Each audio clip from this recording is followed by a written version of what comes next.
Hello, welcome to the Esports Meta, your place for video game news and competition. My name is Billy Sims, here to bring you a week full of a ton of video game news and excitement. Today, we've got Niantic preparing to sell Pokemon Go for billions with a B.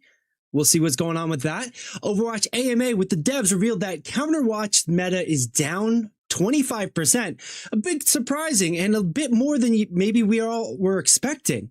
Then we got to go fast in Goblin mode because the new raid in World of Warcraft is going live and the race to world first is coming up quick. Then last but not least, it's Amalgam meta. Gotta say it, I'm sure we're all surprised at the quick change there, but here we are. We got a lot to cover today, and those are just some of the topics. But to talk about it, I need to talk with you guys. Thanks for joining us. This is the Esports Meta. You can find us everywhere on social media at the Esports Meta. This is a conversation because we're gamers just like you. So hit us up, drop a message in the chat. Come over to our social media, make a comment, make fun of us. We like to have a good time, so we'd expect it from you guys too. So hang out, have some fun. We appreciate it. But this is the podcast that me and Nick are going to be talking about. And to talk with Nick, I actually have to bring Nick in here. A little grumpy pants himself, Nicholas Layton. How you doing today? Chilling, dude. Apparently, I'm grumpy. I mean, it's hard to argue that cut when coming in and you're just kind of like focused. I know you're locking in. You got your beanie on, you got your headset on. You're just locking in for the podcast. Yes. 100%. Locked in. All right, yeah, man. It just looked a little absolutely boring. Looked a little RBF to me, a little resting bitch face. But just trying to thanks, man. Thanks. Loosen up a little bit, have some fun as we get started, man. It's been a week of video games and stuff. What have you been up to? Have you been playing mostly League this week, or have you ventured into some of the other stuff? No, I've mostly been playing League Magic. A friend convinced me to possibly play WoW again for a little bit for PvP, but interesting. Who knows if that's going to pan out? If I'm actually going to play it or not. I might just pay $15 to Blizzard to just sit there and not play it. Run around Stormwind in a circle, right? No, just probably won't even log on. It is a good time to check stuff out because 11.1 patch has been pretty big. I've been playing a bit of that, getting ready for the raid and everything. I'm not going to be doing anything serious there, but it's been fun kind of going in and the casual stuff I like to do with WoW. Otherwise, yeah, man, I've been playing some Marvel Rivals ranked, been clobbering noobs with the thing, trying to fly high with the Human Torch. Not doing so well with the Human Torch, but man, I'm making things happen with the thing. I'm very happy for you. How's it going though? Like, did you finish your promos? Yeah, you get a rank yet? Do you have something you want to share with the class? You get a little bit higher than bronze. You get that Sylvie. Sylvia. I got knocked down from plat into like silver, but I'm back into gold. Nothing spectacular, just playing the game. But I'm very interested in that sense too, because they've had a big problem with player distribution in Marvel Rivals, the rank stuff, where like 80% of people who've logged in and played rank have been like just bronze level stuff. And usually it's more of a bell curve like we've talked about before, but for some reason Marvel Rivals still new, haven't gotten it kind of ironed out. It's mostly distributed towards bronze. Maybe it's players who are just fresh to the gaming stuff, but being gold isn't anything to call home about, but it's still having a pretty good time playing the new character, punching people in the face with the rock fists. No, but yeah, very happy for you, man. Good. Glad it's working out. It's definitely doing something. And, with that, I think it's time we do something, get into some of these stories. And our first story today, something we held off from talking about last week, but wanted to kind of bring it up again because it is a really interesting kind of rabbit hole to go down to. Our first story here tonight is going to be talking about Pokemon Go maker Niantic, forgot their name for a second. Pokemon Go maker Niantic nears a $3.5 billion deal to sell games unit. they're looking to sell Pokemon Go to Scopely. This is an article that I found in Bloomberg the other day. I'm circumventing some of the inhibitors to read the article, but here we are. Niantic is the company who's made Pokemon Go, the AR phone mobile game. That game has been in a competitive mode / a standby mode, some players and content creators would argue, for a while. So it's kind of interesting to see that a brand like Scopely,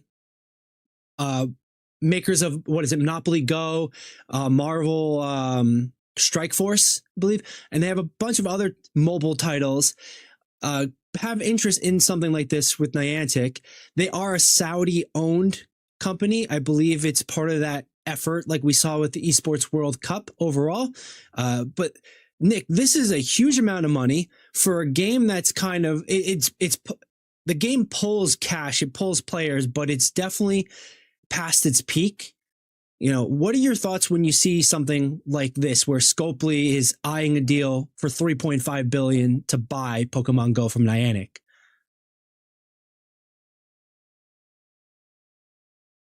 You might be muted there. Or you might be choosing not to talk. I just got hit with a phone call. All right, we're going to take a look at this article while Nick takes that important call. A deal could be announced in the coming weeks, so this is still pretty speculative news from about a week ago. The price being discussed currently from sources is about $3.5 billion. Any agreement would involve the Pokemon title as well as the other mobile games.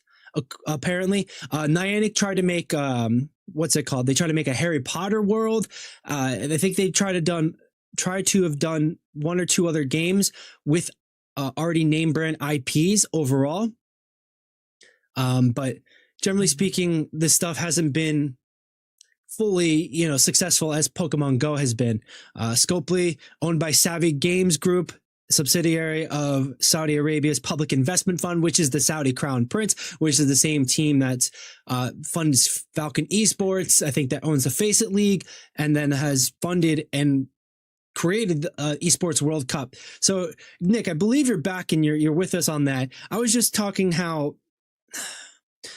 this, a little bit more details of what this deal is and involves and means, especially with Niantic having a bunch of other failures, kind of having that faux pas where they've announced they're more of an AR mapping organization than they are of a Pokemon game company or a game company overall. So, I'm interested in hearing what your thoughts are here. I wouldn't buy that game, and they probably have they probably make a ton of their money actually selling information based on everybody going everywhere and doing everything like that. But hey, man, be tracked in your own app. It's a trash ass Pokemon game as far as I'm concerned. I never had fun with just swiping. It was kind of cool catching Pokemon in the beginning, but the battling sucks. I don't even know if there's trading. So, and it felt too limited, but hey, if they want to buy it for $3.5 billion, go ahead.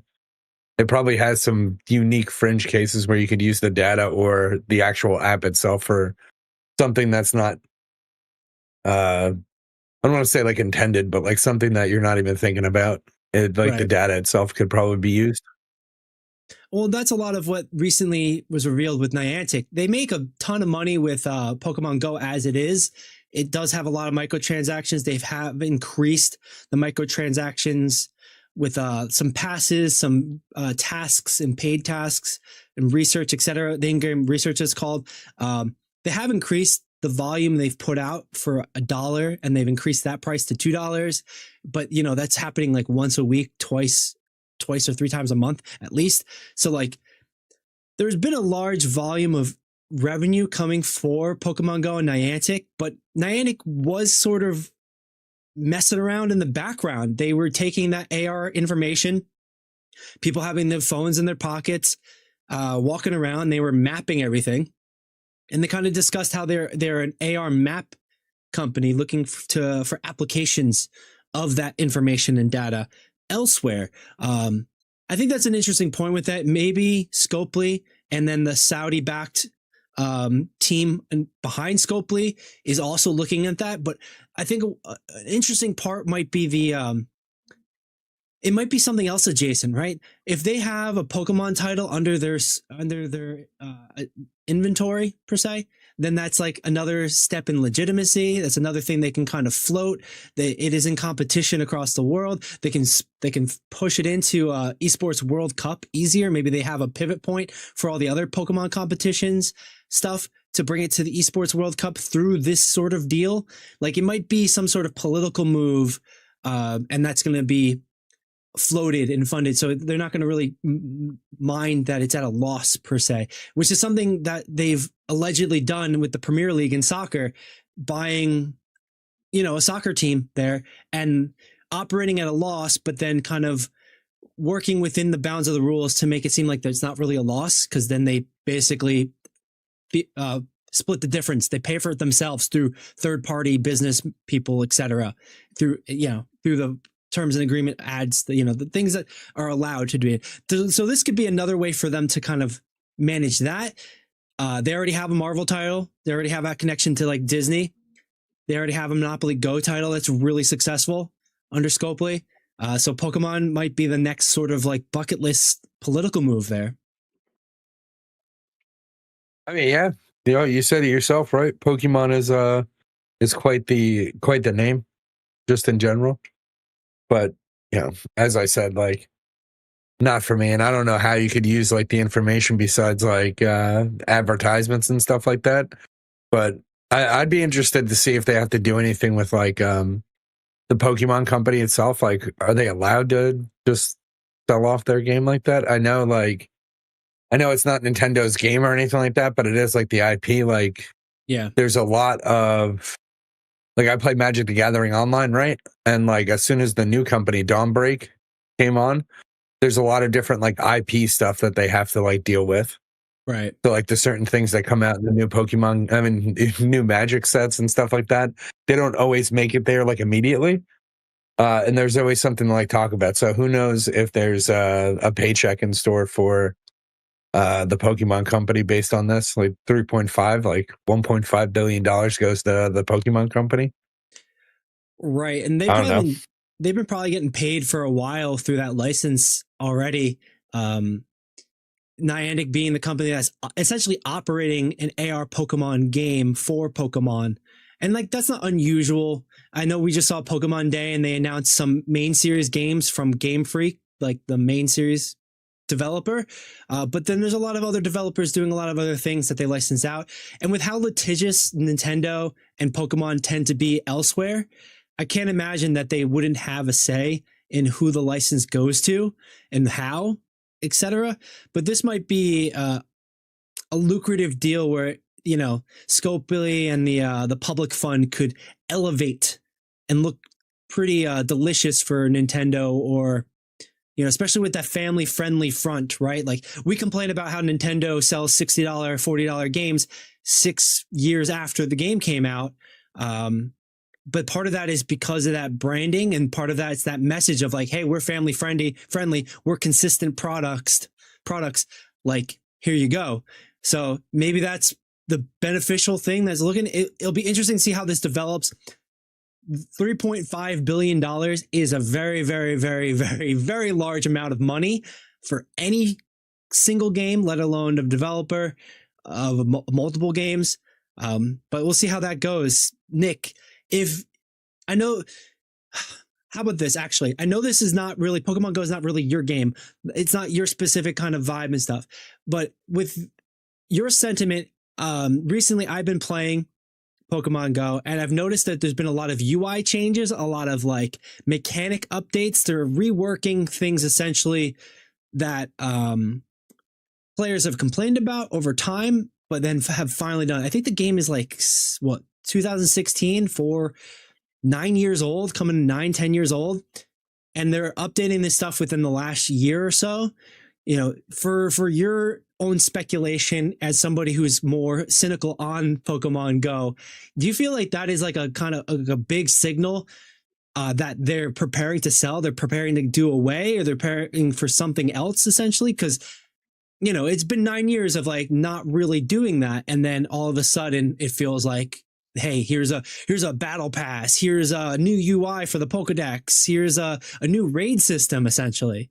Like, what's your read on something like that part? I don't know, man.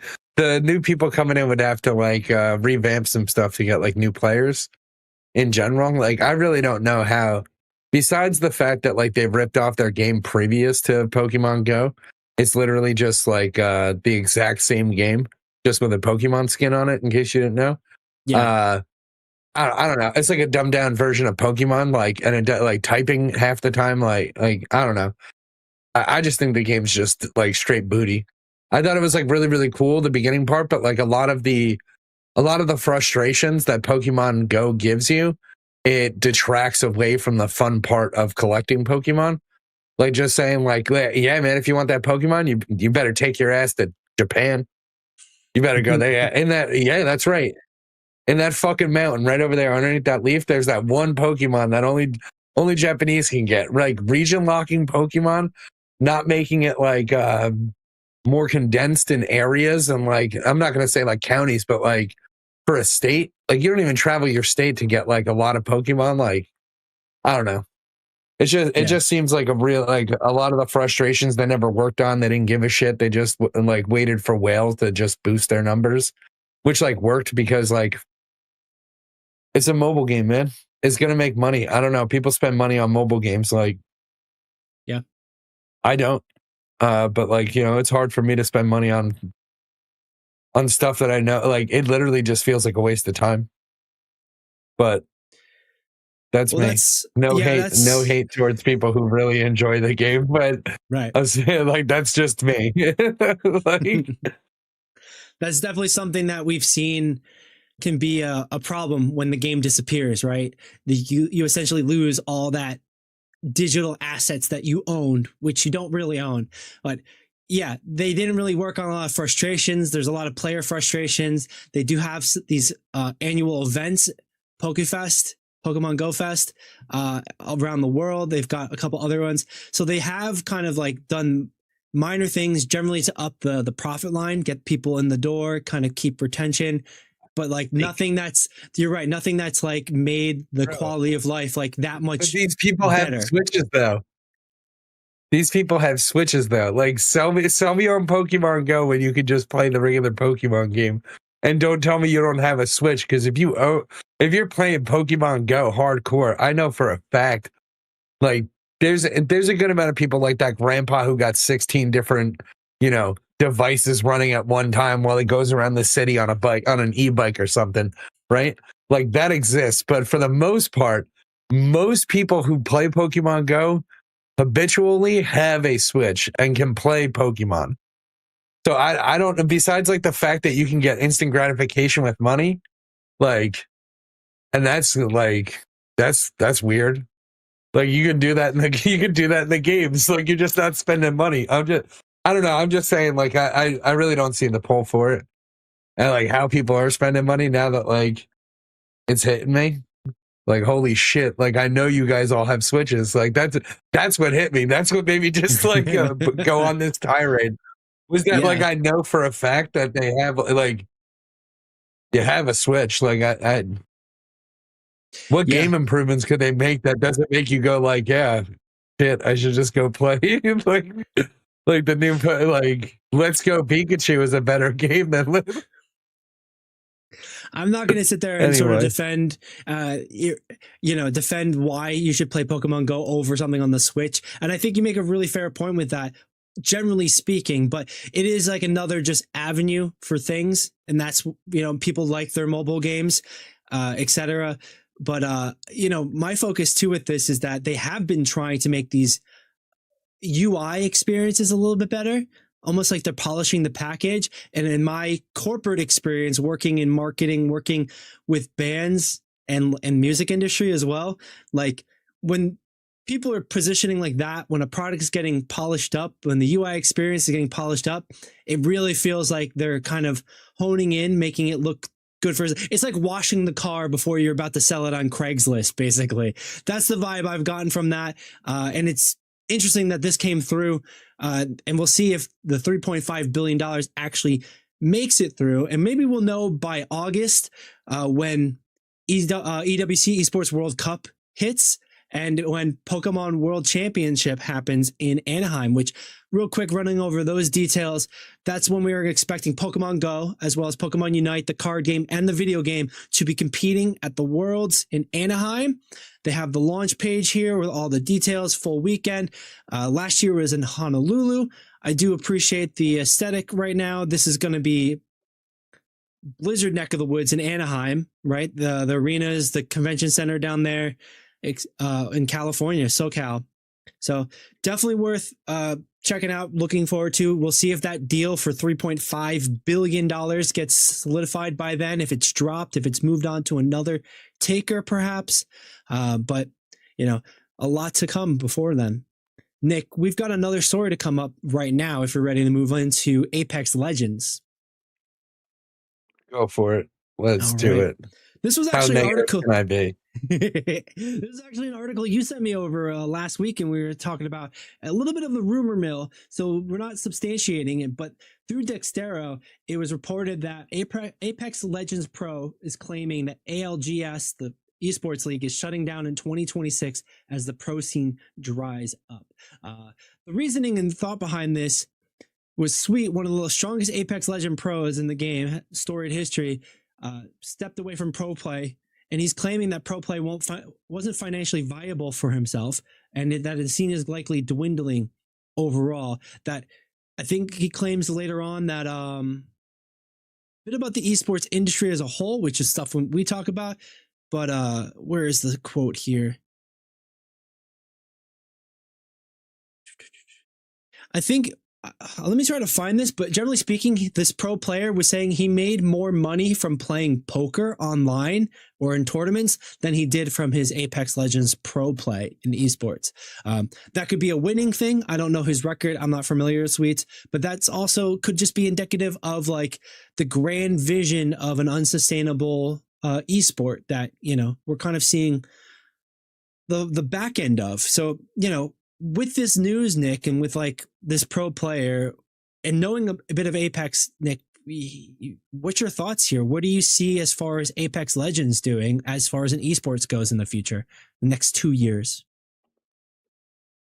I feel like all team esports are getting like really, really hurt just in general.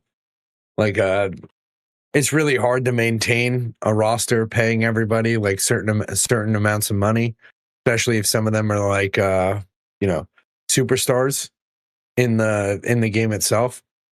So, and I mean, with the payouts, like, I don't really remember exactly what the Apex Legends payouts are, but like, look who owns this game. Like, I don't know. Yeah. It's really easy to kill like esports just in general, you know? Low pay, like literally just like low payout, constantly worrying about like and I get that these companies like need to make money, but you know, just burn through all the possible resources of esports right now and we won't have esports in the future. Like we'll stop doing esports and we're gonna be flying fucking drones as a competition. like that's what everybody's gonna be doing. Like, fuck it, I'm just going to race drones with my GoPro on top of it because that's the closest thing to a competitive video game I could possibly play. Right. Like, I don't know. I kind of see this as like not surprising if it's true. Like you said, we've talked about it before where these esport leagues are somewhat unsustainable, that you have companies like EA or Respawn, then Blizzard and Riot. They kind of choke the life out of the esport, squeezing the stone for blood, squeezing for money, essentially. And like, there's ways that everybody can win. And like, you go something as far as Nintendo, where they kind of ignore the pro scene and esports scene, but almost to a detriment. And then they tighten their grip the opposite direction and over control it. It's definitely not in the same foundational as conservative sports, especially now, NFL, NHL, NBA kind of stuff. But I do see like what Los Ratones is doing, what T-Pain is doing with the Global Gaming League, what Moist Critical and Ludwig with what is it, Shopify Rebellion formerly Moist Esports merging to Shopify Rebellion. Like these content creators, double lift coming in, former pro into a content sort of team. Like the hours to play to make it pro is insane. And like it's almost like working a restaurant job where it's like that minimal wage that you're already getting is just kind of thinned out even further because your hours are just insane. And it's great if you're no sweating the game, but if you know, no lifing, all just sweating the game on like every day, all day, forever. But like the second you want to relax, go to the gym, it becomes hard to do any sort of like touch grass stuff essentially. I'm not surprised by this. I do imagine that they would keep this esport, but it would probably move into like something what Overwatch did, you know, Blizzard kind of being the model for a big company making that pivot of a league into a different league that's more community focused rather than organization focused. Do you think it's a big swing or big stretch to have maybe like a T-Pain coming in or even like organizations like Team Liquid or even Echo or something coming in where they like pick up players that just compete and they're able to kind of move around? Or do you think it's just too far gone where like the prize pools are just not going to be there because it's lost its pretty girl status, right? It's like, you know, the favored game right now. I don't know. Like just think about this real quick. Like just like run some numbers. Okay. Just real quick. Okay. An average pro player probably plays like not plays, but like interacts with their job of the game probably like 12 hours a day. Like real talk. Like 12 hours a day. 6 days a week, right? Like it's pretty brutal, right? All right, let's say Definitely. that motherfucker makes $70,000 a year, right? Just so we're clear, if he works 50 weeks, sure, like, you know, they do work like less in general, right? But like if you were to take this as like an average job and to say like he doesn't still practice in the off time and stuff like that, he still does this stuff, he still grinds, he still has to have Smurf accounts, stuff like that he has to hide stuff on, and like, and this is like League, but like other games also do this, right? Just do that real quick, 12 hours a day, 6 days a week for 50 weeks, you get 3,600 hours. Okay? Yeah. If you make $70,000 a year, $70,000 a year, that's pretty decent, right? Play video games, you get $70,000 a year. That's $19.50 an hour. Fuck out of here. Like, dude, I say it all the time, man. These prize pools are pitiful. Like the companies themselves, like owning their own esport for the game that they actually make is probably like a pretty big stranglehold on esports in general. Like they probably shouldn't have. I mean, but you know, I don't know, man. It feels like they just they don't actually want esports. Most of them, like especially like EA. EA is not going to, doesn't really care about you know. Anyway, well, I'm sure that's also a decision made by just grumpy. I'm sure that's also a decision made by accountants and lawyers too, like something, you know, the sentiment that way, which we've seen be the thing that's driving most of video games recently, like last 10, 15 plus years. It is a billion dollar company, billions upon $1 billion industry, generally speaking, as well. So like naturally that's going to happen. People are going to follow and chase the money. And that's kind of what happened with esports, where you had the grifters or like the smooth talkers, like, hey, we're going to definitely. It's the fan base. But then the fan base lets this shit slide, bro. Like we see it in real time with Marvel Rivals right now. Watch, like they're gonna give a shit about esports, bro. like just watch. Like look at Blizzard trying to make a good comeback, right? Just watch. The same shit happens every time because the fan base literally will just like suckle at the teat, right? The olive gods just sitting there. And they're not going to hold them like accountable to like a standard of like, you know, hey, we want to have like esports, but most of the player base probably doesn't want to have esports for like Marvel Rivals, right? So like, who cares? I don't know. Just yeah. Anyway, let's get on to a positive topic. Well, that's like the crazy part with it too, because like, you do want to show the heights of a game, the skill level. You want a carrot per se too. And like, are we kind of dangling too much carrot with the esport mentality where so you can live off of playing video games? And it's like, that is possible. That is doable. I was just watching about the D&D economy, essentially, how all the creators around it, and it thrives because of the open license that they did in the 90s, because D&D was failing. And that's when Wizards of the Coast and Hasbro bought it, right? Like, subsequently Wizards of the Coast and then Hasbro bought Wizards of the Coast. But then 2 years ago, they kind of try to shift around and take away that avenue because they smelt money. They were like, oh, let's get a piece of this. When it's such a weird balance, but I do think that it could be there. And something like Apex Legends has shown a huge skill level. It's a great game, a great shooter, a very competitive minded as well. So like, yeah, like it does then come down to the question of what is this developer of the game going to do for it? Or are they just going to cut it loose and let it ride?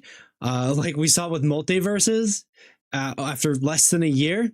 But then the community is going to come in and have these like cult tournaments, these secret online ones, these backroom at a video game store or a card store tournaments that is going to love, and people are going to want to find it and play it. Is Apex going to become that? I don't know. I really don't know. But this is an interesting rumor from a pro player's point of view. Like, they're in the thick of it. They decided to cut out. And we've seen that happen before. I do recall, and before, I'll bring you to your last thoughts in just a moment, Nick. Sinatra was a very famous Overwatch player. He won MVP at the end of GOATS meta when they won the championship. I think we went to that championship in might have been Philly, but either way, famously, he just said, "See you later. I'm going to play Valorant." He was a Valorant pro for a little bit. Guess what? He's not a Valorant pro anymore. I'm pretty sure he's trying to be a Marvel Rivals pro. And like, I think that's also the life. That's also the hustle. You're going to be jumping from game to game, but just as much as it's the players having to like set in stone what they want and stand strong for it, show with actual dollars in action. Maybe it's also then the companies like, making that enticing, having that compromise, working together to make a good game together kind of thing. So yeah, Nick, your thoughts with, on that as far as pro plays and jumping around in esports. Final thoughts on it would be, I think single player competitive games are stronger in the esports space. And I think that we should probably that it would be a lot more fun to watch esports as if it was like a game show from like the 90s. Interesting. Like Double Dare or some shit like that. You know what I mean? Like not really, but like there's like two teams that are just playing 10 games for 3 hours or something like that, and they're competing today. And they could be Overwatch, it could be chess, it could be anything. Almost like Twitch Rivals. Like Twitch Rivals is pretty fun just overall. Yeah. You get to see a lot of people, different games, stuff like that. Different skill levels too. But I think it would be really, really interesting if we had like a King of Games type thing. And then, I think that might be what esports needs. Yeah, and I think T-Pain agrees with you there. T-Pain, if you're watching, we love what you're doing. Keep on doing it. But you might be onto something right there, and I think that's what T-Pain's Global Gaming League is trying to do. An entertainment league, perhaps. We'll see how that develops. We'll see what happens with Apex Legends and that pro scene. Maybe even see what these developers are going to do with these esports. Are taking them seriously, or are they just fodder for the fuel to just kind of get people riled up and talking about their game or not? I do believe the community has a lot to play in this, and that's why I do think, moving into our next topic, the Race to World First, WoW's Race to World First, is one of the best esports out there. This is a community derived and created thing.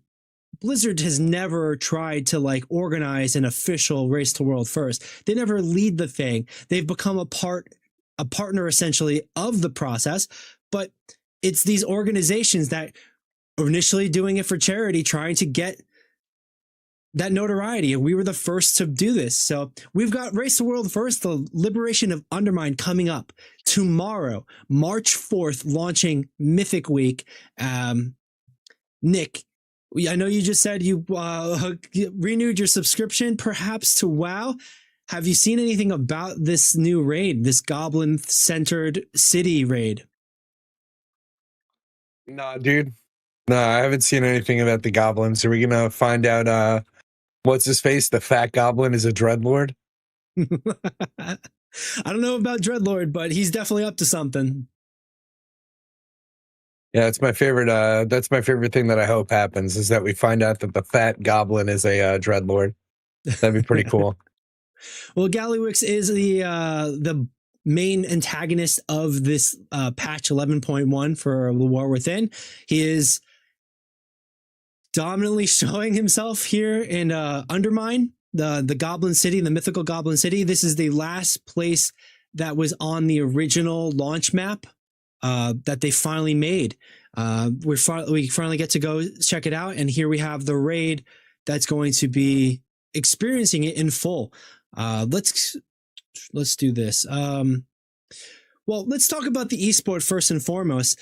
Of course, Race the World First is an organization-led event where teams of players come together to compete and try to finish the raid on the hardest difficulty as fast as possible. The first team to do so is crowned the winner. It's a little bit arbitrary, but like it is a lot of bragging rights. We come out of a raid where Team Liquid dominated in Neuro Palace. They're holding on to the championship currently, but the three main teams we're looking at today, expecting to compete, is Echo Esports, Team Liquid again. Let's bring them up back in it for it, and Method. Method has in the past gone head to head with Team Liquid, and they're looking to fight back on this one to make sure they don't lose two in a row, essentially. This raid is, what's it called? It's expected to be a really interesting mechanical fight. So these teams are coming together to their respective locations. I believe Team Liquid's based out of California, and here Method is in EU. Nick, do you remember where Method is? I believe it's somewhere in Germany. I don't, but that does sound right. Yeah, to be honest.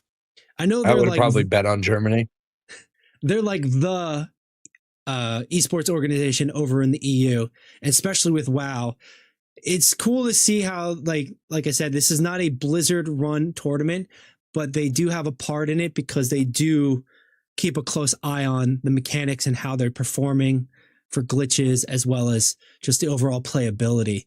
These guys are essentially super stress testing it. But we have Team Echo, Team Liquid, and Method fighting here for our first place, which is going to kick off tomorrow in the Liberation of Undermine. Here's the raid schedule going on here. Let me zoom in a little bit. All right. Tomorrow, March 4th, is when we're going to see normal, heroic, and mythic difficulty of the raid launch officially. So everything's coming fast and furious, just like how the goblins like it. Raid Finder is going to be releasing slowly over the next few weeks for us slowbies, our casuals. But you can check out their streams and maybe be a part of some of the mythic Race the World First heroic runs. Getting some loot, help them get some loot. And the one thing, the big note here too, is the story mode, Nick, is something new they added in the last patch for the last raid. You get to experience a little bit of the end of the raid by yourself as a solo player, just for like lore reasons. See if Gallywix is that Dreadlord when you renew your sub, essentially. Nice. That's really nice for YouTube content creators. No, that's a good point. I hadn't thought about that one. So that's all kicking off next week with the Raid Finder mode. Tomorrow, Mythic difficulty is going to be starting. Heroic difficulty. It'll be interesting to see how fast these teams run through it, and if there's any sort of dark horses that are not expected from the top three: Method, Team Liquid, Echo. If they're going to be taking all the dubs on that first kill stuff. All right, moving down into actual list of boss. Here's the map for the experience. You're going to be essentially fighting all across Undermine, the city, the underground city of the goblins, making your way to the Galagio, Gallywix's underground casino that his seat of power is now in. Getting down here into the bosses. Here's a list of the bosses. We have Vexy, Full Throttle, and the Gear Grinders, which I believe is a tank and motorcycle sort of fight. Cauldron of Carnage, which is a faux kaiju. Nick, I'm not sure if you've seen the preview stuff, but I'll show you in a second. It's a giant robot dinosaur versus a giant cyborg gorilla battling, and somehow the raid has to push one to the other. Next up, we had Rick Reverb, then Styx Bunk Junker, Sprocket Monger Lockenstock, which is a lot of fun to say. Sprocket Monger Lockenstock, One Arm Bandit, Muggsy, which is a two-headed ogre as the heads of security for Gallywix, and then the Chrome King Gallywix. He's given up his seat of power in the Horde, and he's moved into more of a life of crime, which is pretty much what he was doing before, and now he's the last boss of this raid, working with Xalatath, the main antagonist of the overall raid. Nick, in the background here, I'm going to play a video from Automatic Jack, which is going to break down the fights. I'm not going to have the music on, the sound on, just so we can talk over as we talk about what we feel like the bosses are going to do as far as difficulty, what's going to be the boss that's going to be the hiccup, etc. here. So here's Automatic Jack's video in the background talking about the raid. There's the dinosaur from the Cauldron fighting the monkey and the liberation of Undermine. Nick, Gallywix, you're familiar with. Cool. He's going to be driving that big mech floating bot stuff. Here we have like a Leviathan type fight from what was that? Ulduar. Ulduar was a difficult raid and had a cool pathing in the beginning. Do you see the goblins and Undermine doing something like that? Because it is essentially a siege raid where you are storming the city and then storming the casino on this. No, I'm too... Dude, I had this weird thought pop into my head. Like, what was the third character in those Rampage games? You know what I'm talking about? Oh, yeah. There was the monkey and the T-Rex, and then what? The four-legged dinosaur? No idea, but that's all I thought was where is the other one? Oh, that's my God. Funny, yeah. This is gonna mess me up. Right? That's all. That's like a wolf. Was the wolf? Oh yeah, it was the wolf. I'm thinking of where's the giant wolf? Is there going to be like a giant kaiju wolf? Sorry, I was thinking of the fighting game from Sega Game Gear. Was it Maximum Carnage? No, it wasn't Maximum Carnage. It was. You remember the dinosaur fighting game? No, I don't remember any dinosaur fighting game, man. Rampage, where they turn into the giant werewolf and the dinosaur, the Godzilla and the monkey. Yeah. Mm-hmm. Yeah. Then you just smash the buildings. Yeah. I don't know. There's definitely some silly mechanics. Are you gonna be able to bet on it? That'd be interesting. If it's between the fight, you have to pick a side and then kind of push it to happen, almost like chess from Karazhan was. We probably can't, right? It's something about gambling and China or something. It's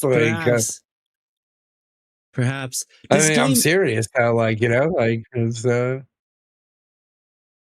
anyway. Yeah, they just got on some decent terms with that distributor. Netty is essentially out there, but this raid is kind of looking to introduce some wacky mechanics. One of the bosses is a DJ at a party, and I haven't totally seen the full mechanics of that fight, but I know that like it's going to require like a different mindset. This the kaiju fight seems to be a like a not a council fight, but you have the two partners and you have to kind of split them and then fight them separately and then have them fight each other. Perhaps there they go, and yeah.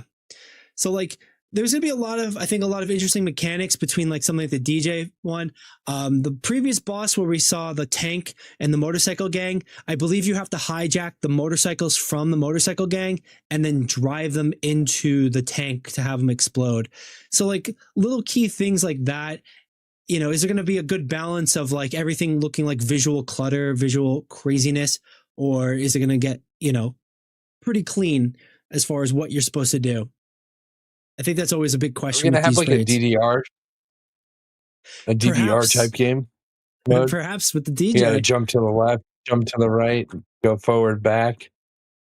How funny would it be if they like that'd be pretty cool. Licensed the Cupid Shuffle or something, right? Hands on your knees. That would be pretty ridiculous. A little hard to do right now, but you know. Right. Cha-cha slide. Yeah, they're doing the cha-cha slide. There is a fight where you're in the garbage patch. Which one is it? This one.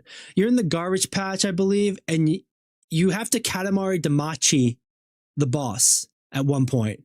So like somebody gets assigned some mechanic and then you start collecting garbage on like a snowball underneath you and you're running on top of it. You have to run around and collect a bunch of garbage and you have to get it to be large enough to knock the boss over or through the shield or something. So again, they're taking a lot of interesting ideas and mechanics here. I'm not sure if it's this boss specifically, but like I do feel like with goblins, it's going to be a wacky mechanical raid, a lot of interesting vibes, a good narrative throw here. Everyone needs it. Yeah, a little bit DDR with the jumping, but that's not something we're unfamiliar with from Naru Palace, the last raid that they did in the last boss, having the time a jump. Yeah, perhaps. I mean, you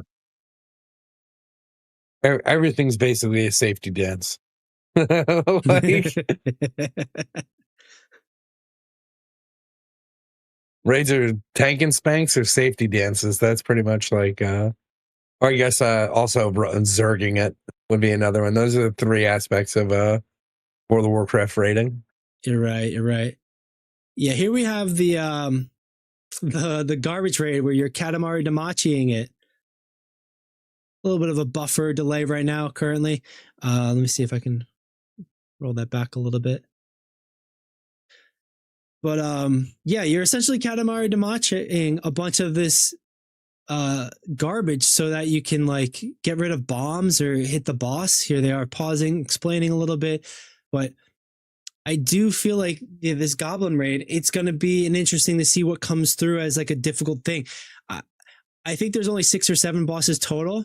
I would imagine they get through the first 2 or 3 pretty quickly within the first couple hours starting tomorrow. Nick, in that sort of way of like, okay, yeah, see how well they do. Which team do you think has the stronger sort of push?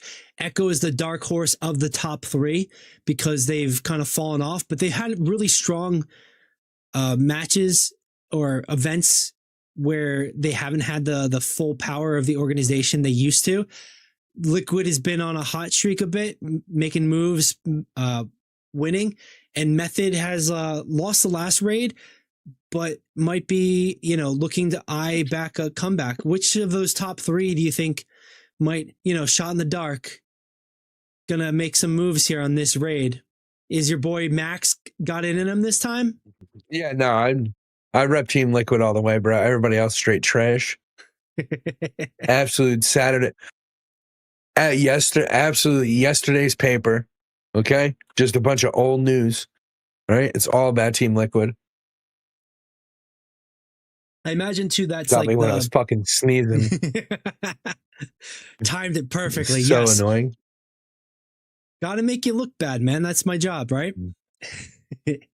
I imagine though, yeah. I do that easily enough. I imagine that Team Liquid. Team Liquid's gonna do it, right? But that's where I think, like, I think Method is going to like light that fire under their ass and really push for this raid, because they're going to be coming in on the raid as like another reminder. The Race to World First not being an official thing, it has an unofficial start where it's basically when servers go up. North America servers reset and go up on Tuesdays, whereas EU servers and reset happens on Wednesdays. So Method and Echo playing in the EU have a somewhat bit of a disadvantage off the get-go, but they also have an advantage in seeing what strategies have been done. It might not be that much of an advantage off of the first couple bosses, but it is definitely something. Huge advantage. Makes a difference. Advantage. It makes a difference as we move on. So like, you get to stay fresh.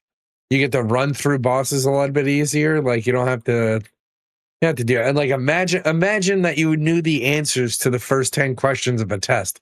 Get the fuck out of here. Don't make it that much easier. But that's a thing where they couldn't overcome that gap that Team Liquid got in the last raid, right? Team Liquid got the first 3 or 4 down.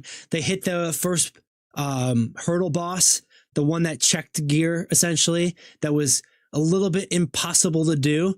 And then just from that point, Team Liquid didn't give a fuck. They just kept on rolling. Echo couldn't break that, and you could see over time that mental exhaustion kind of run it. So having that advantage of information didn't totally pan out because they weren't able to execute. They caught up, but for them to actually catch up, they need to go further, right? They actually have to go ahead, because when they go to sleep, Liquid's in the next day, they're already ahead of them again.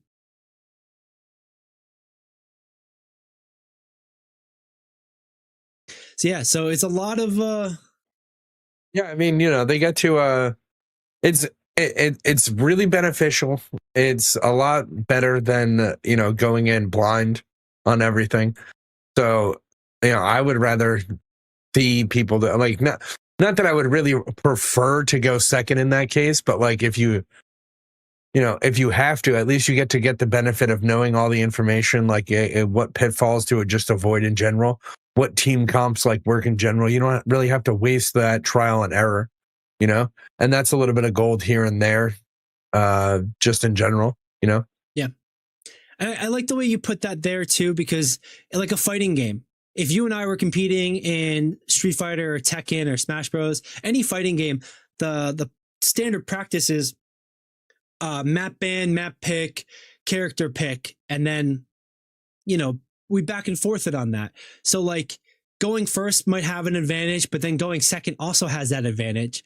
It's just a matter of how you convert that, like kind of what you're saying. So I do like the way you're framing it too, because I hear it like a fighting game, which sounds cool. Team Echo and Method have that second fighting game, but they need to be able to convert that. So they need to have that bigger burst of a day, essentially, to get the lead. Whereas Team Liquid has a different sort of hurdle. They've got to overcome the knowledge gap, which isn't as big early, but then it definitely is later, where it's they can't give up secrets. They got to make moves and stay outpacing everybody else. I'm looking forward to this. This raid is looking really wacky. Here we have this boss where there's conveyor belts, explosions, fire, magnets. What's that?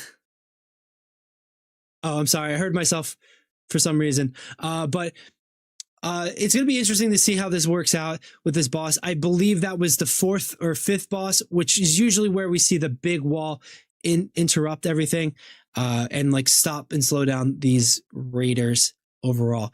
Race the World First is starting tomorrow, March 4th. You can check out their streams live on Twitch as well as YouTube, I believe. You can go be a part of the organization. They raise a lot of money for charity. They have a lot of fun working with each other, talking with casters, talking with people. They rate your transmog. So if you're into that, go check them out. Otherwise, it's always fun to see them do their safety dances from boss to boss to boss.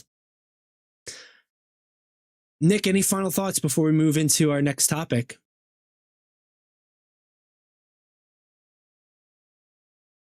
Gotcha. All right. Let's move in. I think that's a silence for Mr. Nicholas there. Let's move into our... Just that Liquid's going to win.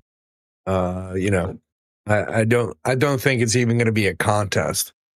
Last time they let him have a little run, have a little fun. But I think it's game over for him. I think Liquid's just going to destroy everybody. Two boss lead for sure.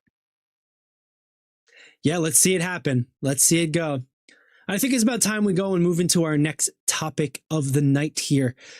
We're not doing too bad for time. We got, an hour in. We got some stuff going on. We still have League of Legends to talk about. We still have Overwatch to talk about. In fact, we're going to be moving into Overwatch right now. We're going to be running over the scores for the regional playoffs in NA. Here we are. All right. This past weekend kicked off the playoffs. Let me get the screen correct now. There we are. This past weekend kicked off the playoffs for the OWCS. We saw Korea, EMEA, and North America all start fighting and facing off against each other for the teams that qualified and see who's going to turn out to be first place, second place, etc. for this playoff bracket. This, I believe, is also going to decide, I believe it's already been decided who's going to be going into their first international tournament in China coming up in a couple weeks. We'll go over those details at a later point, but for now, let's go over the scores of this past weekend. And it was much of the same that we're used to with some 3 Overwatch. It really does feel like this current state of Overwatch that the teams playing can't necessarily figure out. The winners are just winning and the losers are just losing. The teams that have figured it out and they continue. And maybe it's the players they have on the rosters. Maybe it's the decisions they're making, the coaching, the strategy, and the scrims, because we've seen some major meta shifts to make it happen. Whereas compared to some of these other teams, they just don't have the gusto, the flexibility, or just the step and pace to keep up in this shifting meta. This past week, we saw a huge meta shift as we went into the games.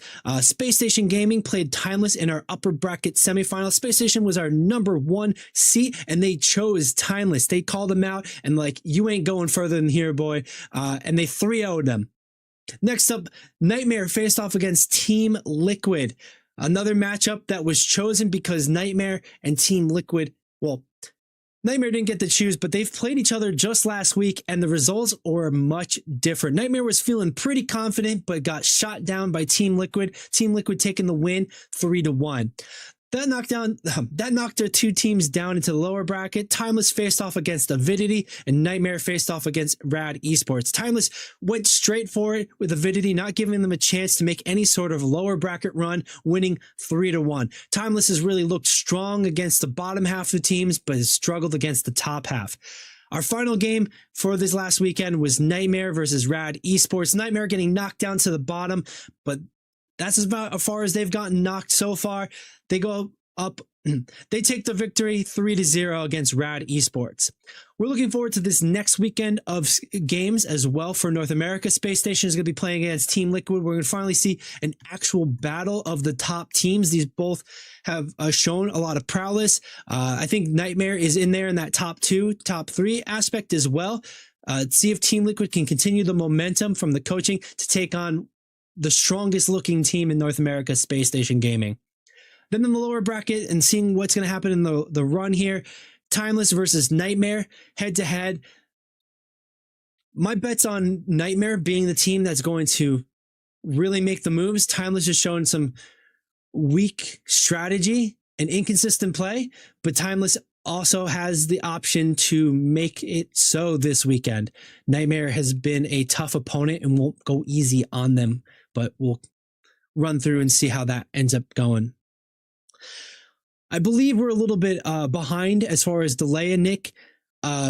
It's been a week of Overwatch, of course. Did you get a chance to check out any of the games? Are you looking forward to seeing what happens in the grand finals? Or are you just over this because we're past this Malga meta, we're moving into newer things?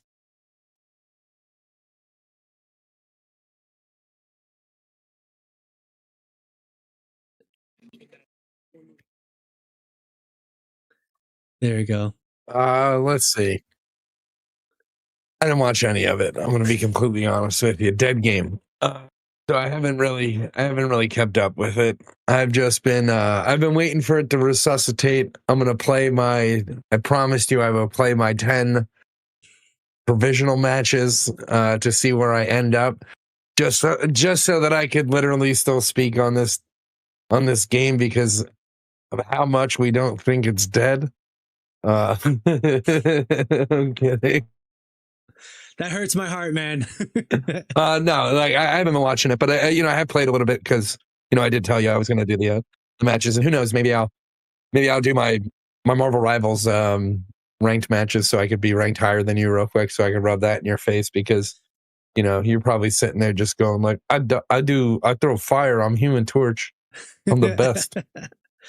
Yeah, man, I'm definitely going to be picking some Black Panther, going in the back line, some Psylocke, and just running down your games, making sure your healers, supports don't do shit. But I know you're rooting for Team Liquid in this one. They've got a good chance here. They've got a good shot going into the international tournament overall. They've making some waves. But I think the big story with Overwatch this past weekend, we could talk about the numbers in a second about the we could talk about the numbers of players on Steam in a second, as far as dead game goes, but I think that's the ups and downs we see with video games in general. But the story here right now is the meta shift. I'm going to bring us into our ban chart for this first week of playoffs here. And the biggest notable thing is we've seen a complete change. Utility and speed is back in for sure. Juno, Kiriko, Lucio being banned twice each. Ana getting banned 3 times, tied for most banned hero in North America. Malga also being top banned. We've seen this shift kind of happen suddenly. Last week might have indicated that last week was a lot of comfort picks. People weren't familiar with perks, haven't figured it out. But this week, and especially going into the playoffs, they did this hard pivot into this new sort of style of play that we're not familiar with currently. Malga is currently the top banned tank as well as the top banned hero. Winston is up there as number 2. Diva is a number 3. So we're looking at dive. Malga being an interesting ground-based dive.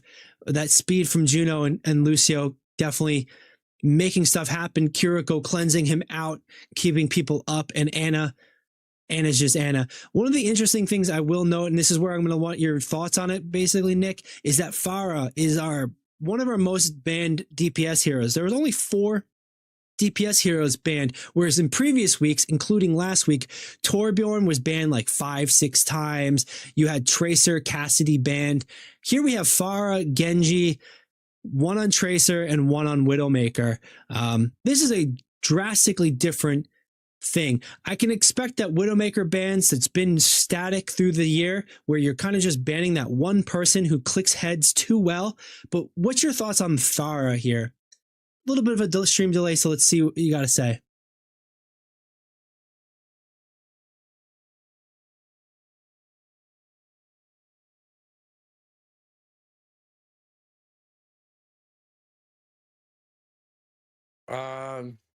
Let's see. Probably like what were her perks again? Do you remember what her?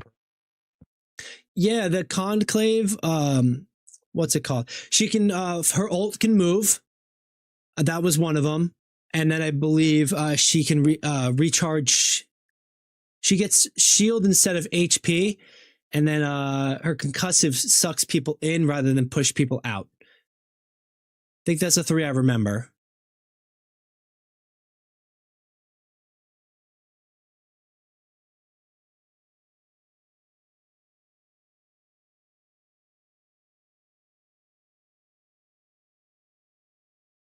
Yeah, it sounds, she's just mowing people down. Just like high damage that's AoE. And, and because of the way people are playing so close to the ground, I don't know, man. But that's pretty much like what I would put for it, and this is based on pro play, so yeah. It's basically like the damage itself has to be something that's highly valued. That's where it is. Like what else does she have, right? It's like going to be the suck in, sure. The suck in's probably going to be good, but again, sucks in, but also does AoE damage, easier to aim, easier to deal more damage, and the movable ult seems cracked as fuck. If I were to, guess. Yeah. And I think Just part of it checking out too. that Torb. Look at that. Like everybody's just off the Torb now. Ah, man. Yeah. I wasn't, time will tell if that comp is actually good or not. The comp was shit. Didn't I say it? The comp was good, man. It ran for like 3 weeks, 4 weeks uncontested. It's still solid. I think the shift just came. There's one thing to note. There's a player, Sugar Free, on Space Station Gaming. He did an interview after his win against Timeless, and they asked him about what was the shift. What did you see in scrims? When did you see people shift this? And he said the Koreans were doing this, so then everybody else started doing this, which kind of makes sense. You know, the LCK is the main character over in League. It's the same thing over here in Overwatch. I wonder too with Farah. She's like a pouncy dive now with like the big cleave, burst cleave. So I wonder if it's like a cheeky sort of strategy, especially with the Malga, where you can do that combo, where you can just like move in and pounce. And I wonder if like there's not a single Mercy ban this entire stage, this entire aspect of North America. So like they definitely feel like Farah is the threat. Like Farah is the one that's going to be causing problems. So like it's interesting because there's a lot from the Korean side perhaps that's influencing this. The speed dive, they're more divey over there, but the Malga makes sense and doesn't. The Farah was that outlier I couldn't quite put my thumb on.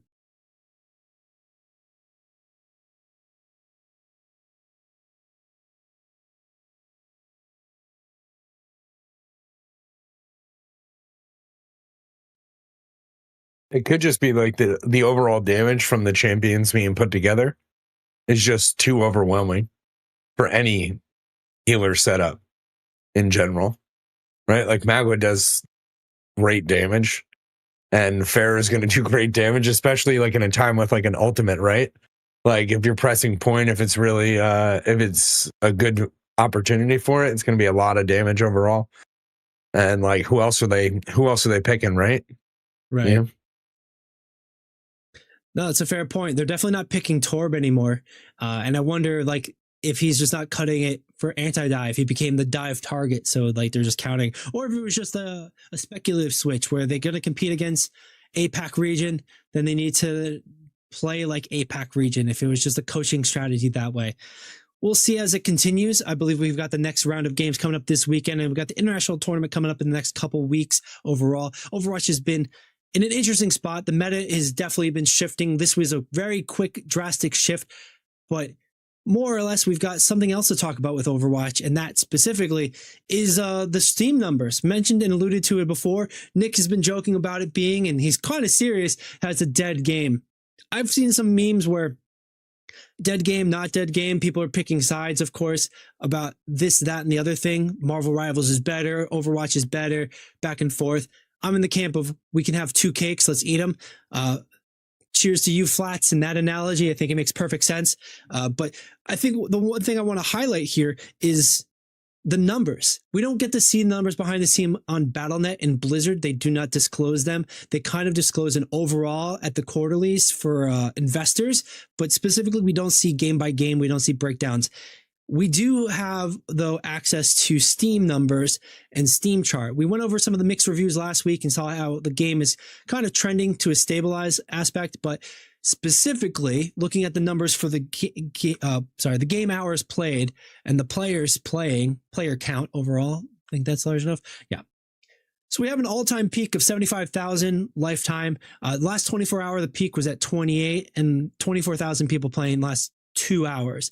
We're looking at a chart from the last month breaking down, the highest being 55,000, and this was on patch day, highest player count.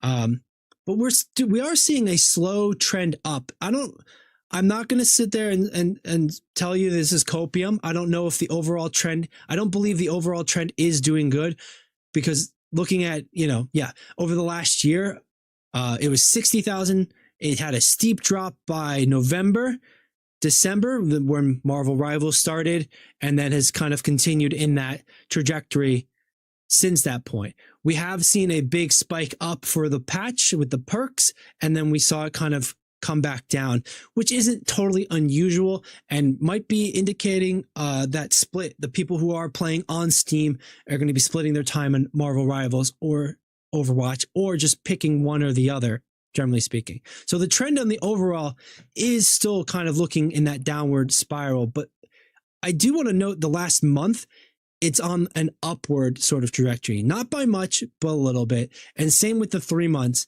It's kind of a little U-shaped here, very smooth U-shape here, except for that big spike on patch day.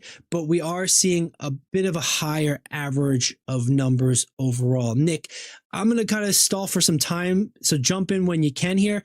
But what are your thoughts with that number in the charts here? Because I don't think it's totally indicative, but it is something for sure. Yeah, I mean, just think about it. So you got more people coming back to your game, right? And now we have Marvel Rivals. Now we have Overwatch. And I don't want to say that like they're the same game, right? But like what's different about them as far as like hero shooters are concerned? Like I think Overwatch, like the picking talents mid thing is like it's a nice first step, but I think it's ultimately I think it's a little bit too small. Too tiny. Like it has impact, but it doesn't really change pretty much. I don't want to say like you want to change the way you play, right? But you want to be different, right? So like Apex is like a battle royale hero shooter, right? Yeah. So like it changed from battle royale, like add the hero shooter in, right? Now we have 2 hero shooters. We're doing ult economy in both games. Where I will say this, like I've had a more frustrating time realizing that like in Overwatch the getting back to the action is just brutal. It's grueling and I hate it. And I think that like maybe there should be some sort of change between the two. They don't both have to adopt it, but I think there needs to be like different. They need to have separate the style a little bit more. Like right now we just have like two hero shooters. That's cool. And they're getting people coming back with the talents, but dude, do something else to like separate yourself. Like in general, I don't think the talents are enough. I think they're just an accessory. It's not really changing your style. It's kind of like you just put on a watch. Brats. Fair point with that. And it's kind of a good start, like you're saying. The perks are definitely a good start. It's still on the conservative side, but they've been cooking that longer than Marvel Rivals would have been known to them, at least on like a playable sort of sense. But yeah, the foot is on the gas now. Whether they like it or not, Marvel Rivals is going to be doing what Marvel Rivals does. Overwatch is going to be doing what Overwatch does. We've seen a lot of these other hero shooters kind of fall wayside. Even in the last year, stuff like Concord not even making it. Paladins having a decent run. Gigantic having a Phoenix afterlife somehow, but then falling short again. Like, you're right. How do these games differentiate themselves from being themselves? And I think Marvel Rivals has it baked in. The thing that they've thought was going to make it fail is the thing that's possibly making it succeed with the hero fantasy. So it'll be interesting to see how Overwatch continues the perks on that way, but goes more dramatic. Perhaps is going more dramatic is necessary, is what I was going to say.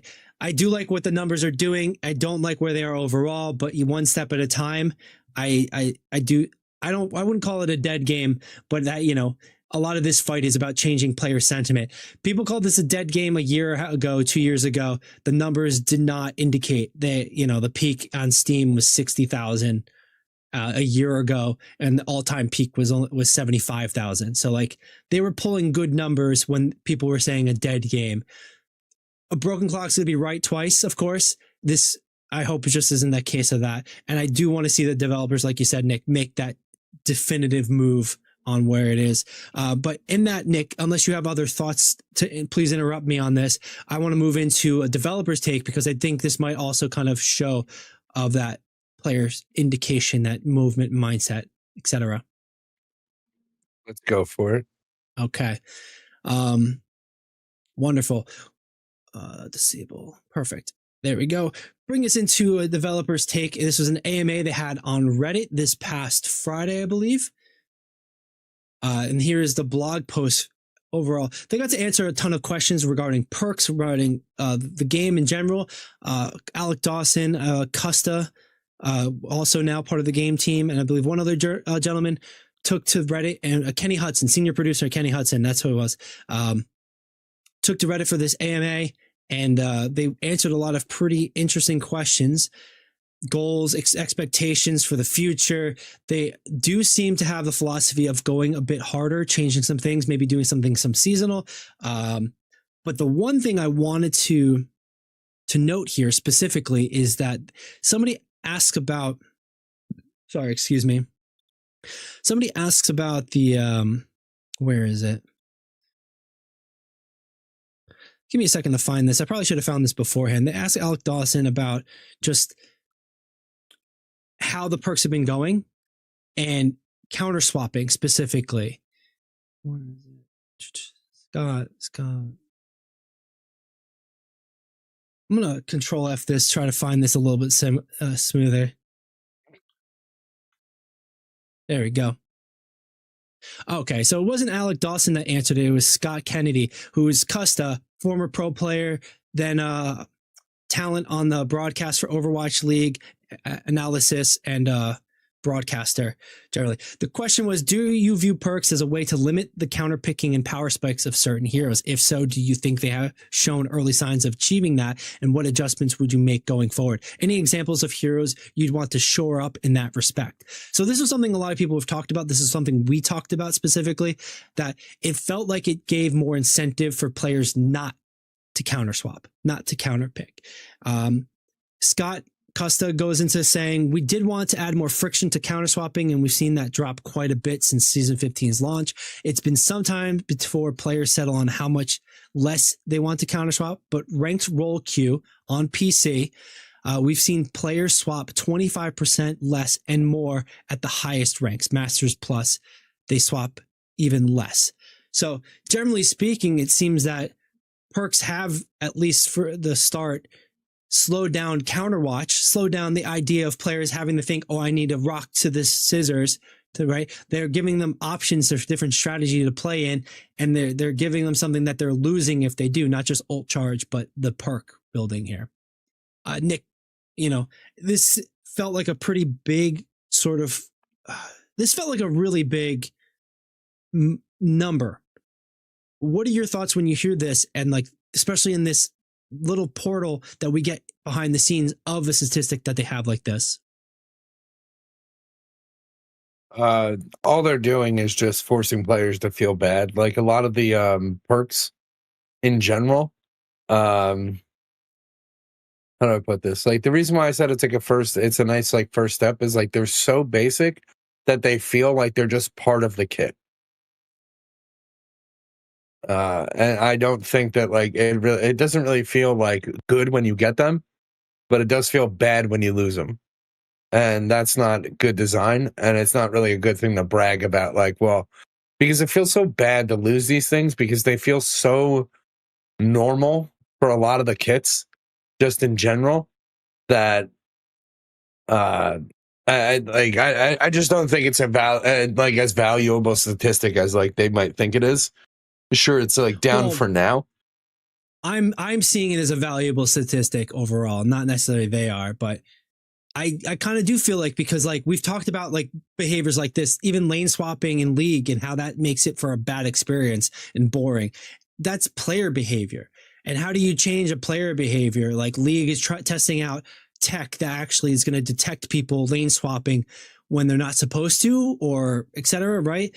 Here, they've given a different sort of choice path where it's like, well, if you do choose to change and counter swap, then you're losing this. So I hear you on that. I do agree with that, but I think that's also fine in a vacuum. This is the context to the vacuum. So, I'm putting the value behind that. I think 25% is a huge number and more, especially for higher ranked players who, like, they're making it work, making it happen. So like we want to keep it in the game then.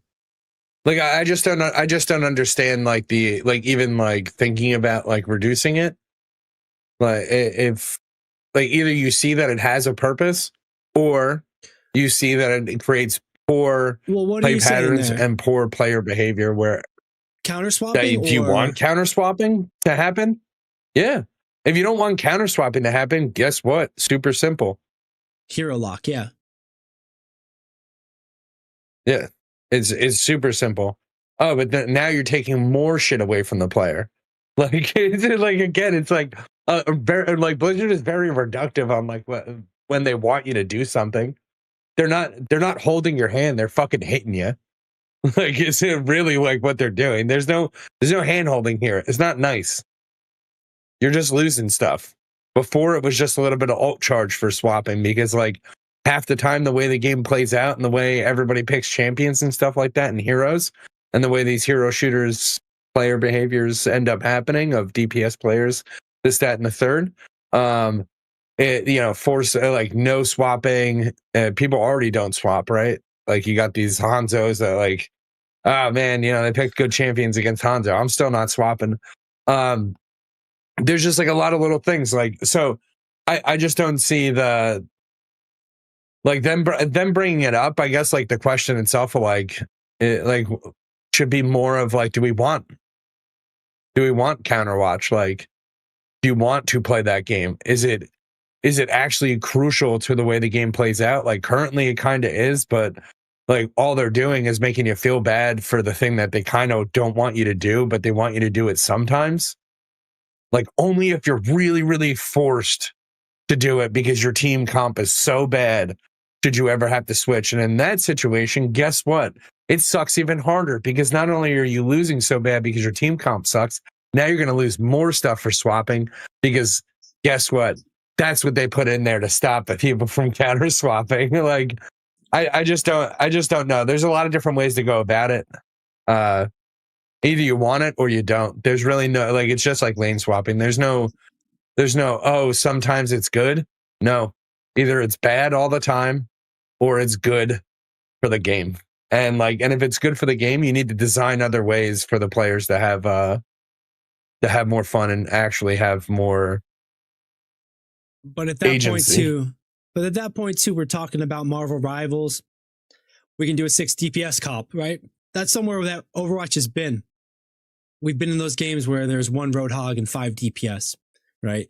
I'm just pretending I'm playing tank by playing Roadhog. I'm really just being a DPS flank hog. Anyway, I do feel like part of their design is to kind of. Go ahead. Well, part of their design is to have countering be an option, but I do like you said, player behavior comes in. Players will iterate in their own unintended ways. I think it has been oppressive and how they think players have thought. So I do welcome this. I don't see this as necessarily a bad thing. I understand where you're coming from philosophically. I agree with it philosophically, but then I think we get into these practices and like it just doesn't pan out because we want a competitive game. What's priority? Competitive game or the choice of counter swapping or no counter swapping, right? And like the same with like League of Legends. We want the competitive game, that's paramount, but then we want lane swapping or no lane swapping. We want no hero, obviously no champions changing in that game. But then you have the pick ban stuff, and the pick ban is fairly complicated at points, especially when you get to the pro level. Fearless has kind of made it more complicated, but simpler in a way. So it's those little ripples and ridges are the thing that give the game texture. It's the old adage, of creativity shines through restriction, not through infinite possibility. So I welcome this idea. They lean into the infinite possibility too much. I might not disagree with you on that one, but that's why I kind of feel like having this imaginary stick, because all of it's imaginary. The meta is imaginary with sentiment. I think it ends up being kind of good because how else do you dictate this or that? The incentivization is there. I get to keep this talent. Tracer's double recall gets 3 more blinks. I get to keep that if I'm playing Tracer.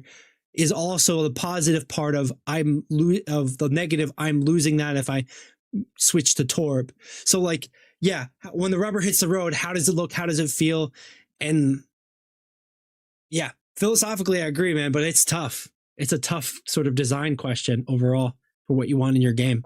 I think it's tough because we're 14 years into this fucking game, and not to be like really frustrated, but like I like it's super tough because like all this shit should have already been worked out. Like it should have already been worked out. Like one of the ideas that I have right now is that like you're the only person who's hero locked is the tank. That's it. Now you guys have to play around your fucking tank. That changes, like that limits you a little bit. And again, like having constraints is where creativity happens, right? Yeah. So like being able to do whatever the fuck you want tends to just be like we're all going to do the thing that we think is the most powerful. Spider-Man. Yeah, and we see being the most powerful. Yeah. And like, you know, these would be the changes that like I think that like you should probably have. Like having a friction point of me losing something because like I have to switch to a healer that has more output because of like what my team is doing and everything like that. And I only get to do it after I already see them swap. So again, walking in Overwatch back to the fight and the action is just the most disgusting thing I could possibly do in a video game nowadays. Like it is. And again, this is a person who plays League of Legends. Like it's not that much to get back to the action. Get back to lane. It doesn't feel that bad because you get to see all the other action. You still get to see everything. So it doesn't feel bad, but it feels really bad in Overwatch. And I don't know. Well, try my ideas. Here's a forehead comment for you, Nick. Don't die, man. If you're in gray screen, you ain't playing the game. So you got to stop dying then if you're worrying about walking back. Bro, like playing Overwatch half the time, man, is really like playing like old school WoW, like classic WoW when it first released, with just people who had feet for hands. Like, it's real punishing at times, man. And again, like you're not wrong. Yeah. And again, someone dies, and then guess what? Someone dies, and then he's got to come. Like again, no fault of my own. This guy's got 40 seconds before he comes back to the game. Like Jesus Christ. And the games only last 50 seconds. Like, again, like, it's not that it's really like bad and you shouldn't be punished for dying, like a 15-second spawn timer, whatever. But then I spend 40 seconds getting back to the fight. That's a minute gone. And you're talking about like, we're not pros. The game isn't for pros. Like you're supposed to have a lot, like there's supposed to be more fun to it. But again, like the counter swapping always sucks. You can't really limit the characters themselves, right? You can't say, well, if they pick Malga, you can't play Malga with the way that like the game is right now. But I think like I don't think hero locking supports would really change it doesn't really set your comp in stone. Hero locking DPS is kind of like interesting, but legitimately I think hero locking a tank would be like the best thing for like you do pick and ban phase, you get 2 bans or whatever. And then hero lock a tank, and then like that's it, and like then you get to play around what the other guy's doing instead of like let's play around what they're doing, and then let's flip a coin, hope chaos doesn't happen because chaos is great and it looks really really great for everybody who's trying to view and stuff like that. Like I don't know, it would make it easier for viewers and stuff like that. It's a good idea. It's better than what they got. I don't know, man. Because at that point too, blocking a tank just makes the tank experience worse, right? You happen to lock tank into a shitty situation. The tank experience is shit already right now. That's why we're gonna go back to 2 tanks soon. Like don't even try that nonsense with me. 100%. Like in 5 months, we're gonna be back to 6. We're 100% gonna be going back, dude. We're gonna gentleman's bet this $1. $1. Yeah, we give $1, dude. Within the next year, this game is going to be 6v6 again, guaranteed. 100% not guaranteed. Like, those and the only time that they wouldn't do it is to be spiteful. I don't believe it, man. I don't think that's the future of Overwatch. I think the format is irrelevant when it comes to 5v5 or 6v6. And I think they've got other things cooking in the background that would make it more like, I didn't see the perk thing necessarily coming the way it did, but we were talking about like doing that like passive or hero changes, those reworks. Stadium is looking pretty solid, and I think that might be the solid future for it. So I'm willing to take that bet within the next year. Yeah, I mean, switching the game mode. No. So like this bet only exists if Overwatch 2 is Overwatch hero shooter 5v5 or 6v6. You don't get to win the bet if these assholes go to a different game. If they go like, oh, you know what, PvP's not really working out for us like this. Let's go to be Smite, but hero shooter style, just like Deadlock. You don't win the bet if they just abandon ship. But if they keep it 5v5, so like either it's going to be a hero shooter. No, man. Again, no, you wouldn't win. That's not even the bet. It would have to be as it is right now, 5 or 6. You can't if they jump ship again. I don't know. I don't know, man. You seem to be like kind of warm out of this bet, but let's warm out of this topic right now and move into our final topic for the evening. We'll be talking about League of Legends, just kind of wrapping up a little bit. Nick, you seem to talk a lot about this match this past weekend. We were really excited to let me know what was going on. I checked out the VOD a little bit, but what was it? Let me bring up the screen here. Hard to see, but in the final match of which one is this? The NLC. In the final match of the NLC, here, Los Ratones fought against Nord Esports in a 3-0 match, beating them pretty definitively. But Nick, you told me to check out this match out. This scoreline does not look like a very enticing game. What happened here, man? Bro, I can't even see what you're seeing right now. Let me look at this. It's just the scoreline. Bro, like this is what I said before. I don't know if you remember, right? I don't like. No, I popped it out. I was looking at it. I don't know if you remember. Weeks ago maybe when we were talking about it, like the biggest difference between like this group, this squad versus like other squads that exist right now. Like they have. Extremely solid players, but the Baus played out of his fucking mind. Like this kid played out of his mind, man. And like the Baus is literally the person who was like borderline on meme territory at one point. Here he Let me is. See if I can just send you this real quick. Here he is on the roster too. Take a look at it while you find that link. Completely blacked out. This is a dark horse of dark horses. A villainous mastermind from the shadows here, apparently, according to Nick, just running the game, going crazy here. And the rest of the roster we're looking at. And also, the first two games, he devastated, man. The first two games were absolutely insane. I sent you the highlights thing. Like, there's so many. Everybody's got a better video. I'm not going to waste time like cutting highlights and shit together. Like, the first two games are 100%, and not really 100%, but the Baus had way too many situations where they were just close calls, man. And he came out on top. He was ahead. Like if you look, what is it? Let me see. Yeah, we have the highlights playing in the background now. You find some 6 minutes into the video. 6 minutes in the video, he's just up a certain amount of goal. Like there, 25 minutes, he's literally 2.5K up on his laner, just in general. Like he is absolutely just farming, getting gold. He's like number 1 for gold per 10. Yeah, like CS per 10. Like he's very like in the league, he's doing.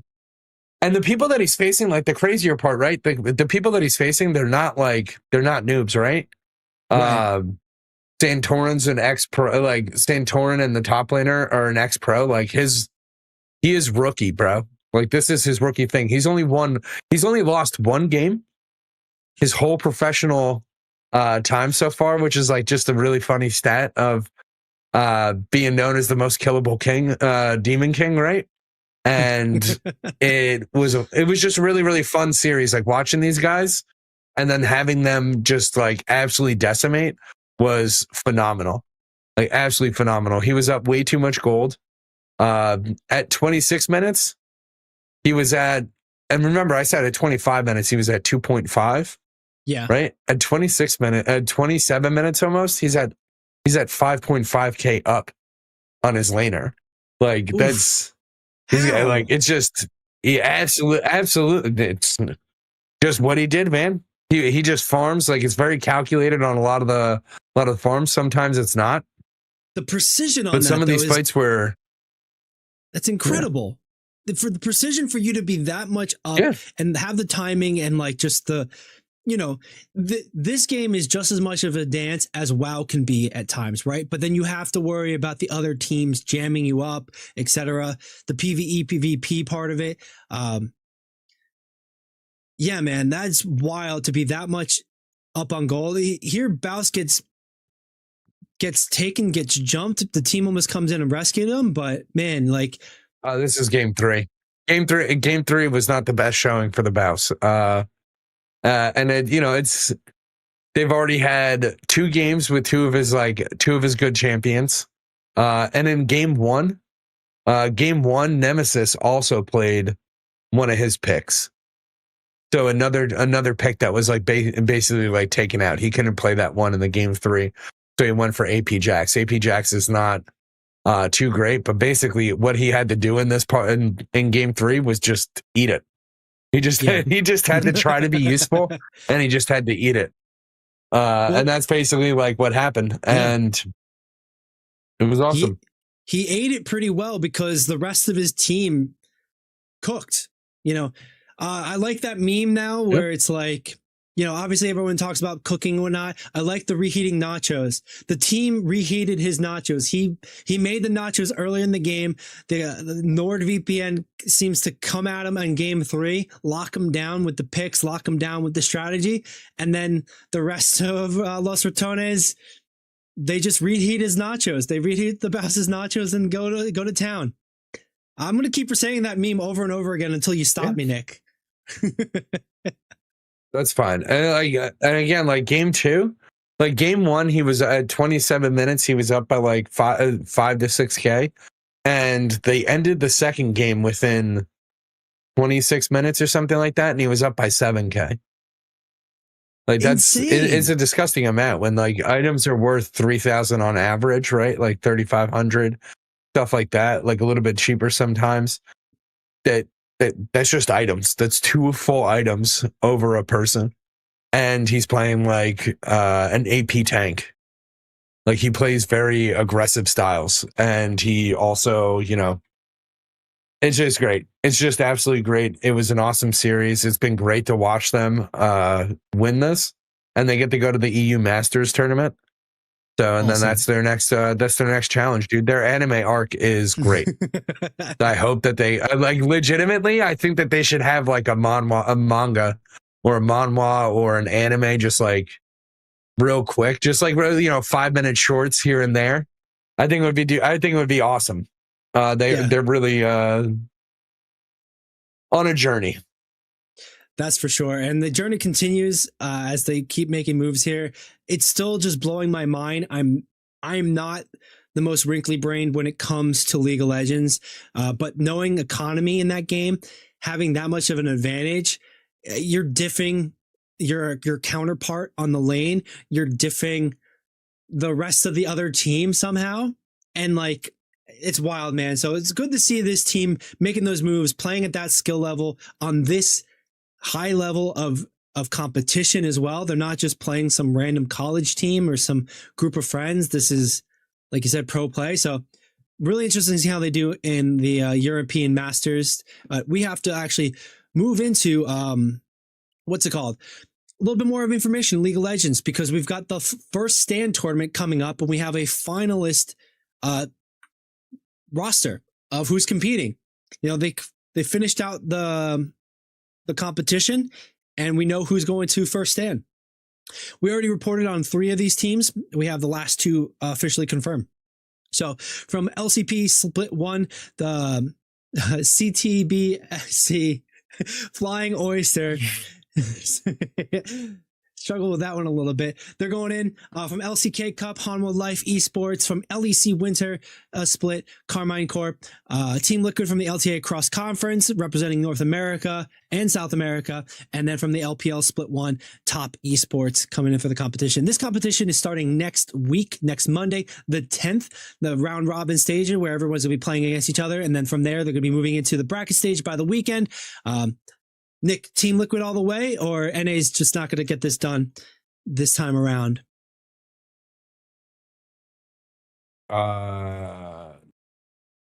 Let's see. Let's just say we hope. We hope Team Liquid does great.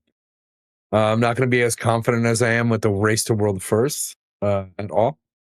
I think it's going to be a fun tournament. Like, this is going to be international. It should be fearless. Like, so we're going to have some fun games. So, let's see. Damn, dude, I've been yawning this whole entire time, man. I took like a 7-hour nap today. But yeah, no, we're going to see exactly how people perform and stuff like that. How fearless is on like the international stage is going to be fun. Yeah. Oh, yeah. Across the regions. And honestly, I think they should bring special guests, the rat ones in. At least get some Reckles in there for some color commentary. He's a fun one. Yeah, no, I think it'd be pretty cool if we had special guests at these tournaments, just like randomly, just like viewer, like you could vote on lolesports.com when you log into your account. That'd be sick. Maybe that's what that global gaming league's got to do, right? Like you get like an American Idol vote them in kind of mentality, or vote them out kind of stuff, like The Voice of the singer, Masked Singer. I think it's gonna be like Survivor. Like you just get voted out by your teammates. Don't be a dick. So yeah, this tournament coming up, single match round robin, top team four teams. I'm getting dyslexic for a moment. Let me start again. Coming up for first stand, starting on March 10th, it's a single round robin, single match for round robin. Every team's going to play each other once. Top 4 teams are going to advance into the knockout stage, the tournament bracket style. The last team is going to be eliminated, the 5th team. All the matches are going to be best of 3 using the Fearless Draft, and the tiebreakers are going to be head-to-head match records, win-loss percentages, etc., finalizing in a coin flip if it gets that far. Knockout stage is going to be next weekend, the 15th and the 16th. Not this coming weekend, but the following weekend. That's going to be sim elimination. No loser bracket here. All matches are going to be best of 5, making that Fearless Draft even more intense, more depthful, especially when it returns if it goes to a game 5. And then the winning region earns a second bye coming up in the mid-season invitational, which is going to be some big value overall for the competition, especially because that's going to be a pretty big prize pool. This one isn't too shabby in and of itself, by the way. Nick, first place taking $300,000, second place $225K, third, fourth, 172, and fifth place 130,000. So definitely nothing to balk at. These are some serious prize pools for these top teams making it. Good to see, fun to see. But do you think this is international tournaments per year? Yeah, I was going to say, you think it's a good amount of money. It comes from like that international play specifically, or like the regional kind of like popularity? 100%, dude. Nobody's like, nah, Korea ain't coming to this. Like, if they were just like, hey man, we'll give you like $30,000, Korea would have been like, yeah, no, thank you. No, but like Worlds is a good amount of money. It's not too great, but like it's a good amount of money, right? So if you say like first place gets 300,000, that's almost $1 million. Just from like winning first place, besides like, your normal splits and stuff like that. That's a good amount of money. Unlike that Overwatch bullshit with $100,000 winning 4 goddamn fucking tournaments. Yeah, you ain't wrong. My bad. Overwatch got me teased today. Like, absolutely Overwatch just pissing me off today. Just kidding. I'm just going off the handle. You're not wrong. You're not wrong. Especially when they pull out some skin that's going to be help fund the prize pool, but it's only 25% is only going to the teams. Like, there's a lot to be desired when it comes to that from the esports. A lot we would like to see change, but looking forward to seeing what happens in Overwatch. And as that continues, looking forward to seeing what happens in League of Legends here. First stand coming up next week. We'll be broadcasting the podcast next week as the first games get played, or right after the first games get played from the time difference. There's a lot of other stuff happening, but I think that's all we have for tonight and for today, this podcast. Nick, any final thoughts from the stuff we talked about, all the way from Pokemon Go being possibly sold for $3 billion into Apex Legends, struggling esports scene, and your potential vision for the future of esports, all the way to the more frustrating Overwatch stuff? Here's a thought. Here's 100% a thought, right? Niantic, whatever you want to call them, right? They're selling this stuff. The biggest, ballsiest G move they possibly could do would make a Power World game afterwards. Like, A Power World AR use the game. same base and just literally make a nice little AR game with Power World, just shooting up animals, catching them, and building a house in your neighborhood. And you can invade each other. Bro, I'd play that. That sounds way cooler than Pokemon Go. Power World, team up. That would be pretty sick, though. That'd be like a real funny thing. Yeah, it would be really funny, but they might know a little bit more about the litigious side, how that's going on the negotiations, if it's getting any sort of deal beforehand, and if it's a good idea or not a good idea. Side with Power World, bro. Absolutely. 100% with you. We never side with Nintendo. But Niantic might see that dollar sign next to Nintendo and go, we'd rather not. What are they going to get? Another property? They're not going to get another property from Nintendo. Man. Like, the only one that they could possibly get would be like Animal Crossing, like, or something like that. There's no shot. Like, Animal Crossing would just make their own game. That's how Animal Crossing is. A lot of the IPs in general, like, they were blessed to get Pokemon in general. All right, we know. So, like, no, we know what Niantic would do. They got that tech bro vibe, that Silicon Valley. We're going to move into AI, and we're going to do an AR mapping, AI self-driving car, or some bullshit that way. I'm probably half right on that one for the AR mapping aspect. They wouldn't pick up another IP. 3 of the 4 failed. Pokemon Go is the only one that was successful because they're going to use the Niantic data for robotic legs that would just, like, they'll walk for you. Instead of automatic cars, automatic legs. Mm-hmm. Get up and go whenever you need to. Thanks, Niantic. Yeah.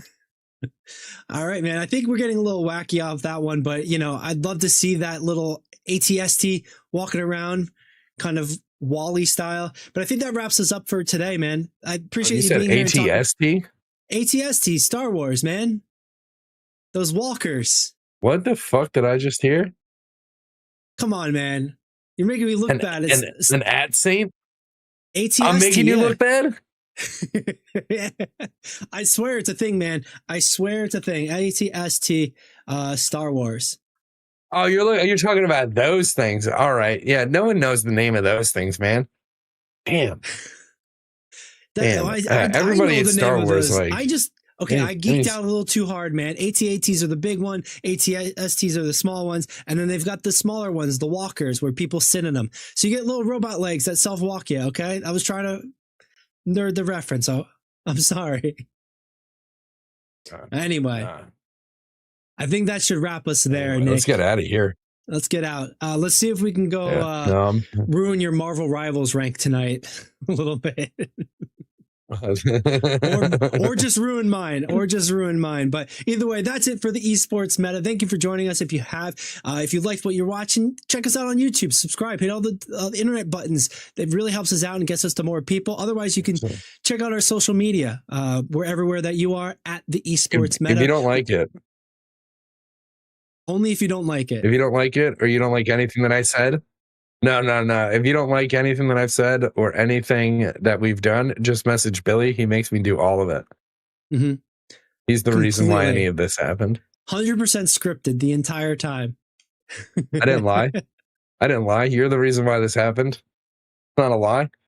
Yeah. Anyway, let's get out of here. At the social media, at the Esports Meta. Thanks for joining us. This has been the Esports Meta, and we'll see you next time. I'm coming back.